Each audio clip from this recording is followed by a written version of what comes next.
প্রথমে আমি বলবো আপনি পর্যাপ্ত পরিমাণে পানি পান করবেন, অর্থাৎ আপনি কমপক্ষে 2.5 থেকে 3 লিটার পানি প্রতিদিন পান করবেন এবং নিয়মিত বিরতিতে আপনি পানি পান করতে থাকবেন।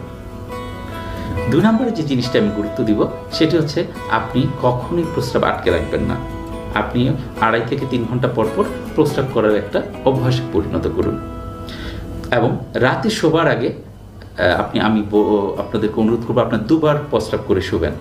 যেমন 11টায় আপনি শুবেন, তো আপনি 10:30 বা 10:40 দিকে একবার প্রস্রাব করলেন আর ঠিক ঘুমানোর 5 মিনিট আগে করলেন, তাহলে আপনার ইউরিন কনসেন্ট্রেটেড হয়ে থাকবে না, ইনফেকশনের চান্সটা কম থাকবে।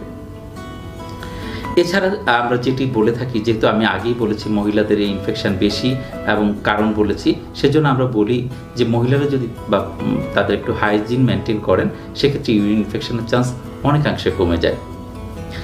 এবং পাশাপাশি স্বামী স্ত্রী মেলামেশার আগে এবং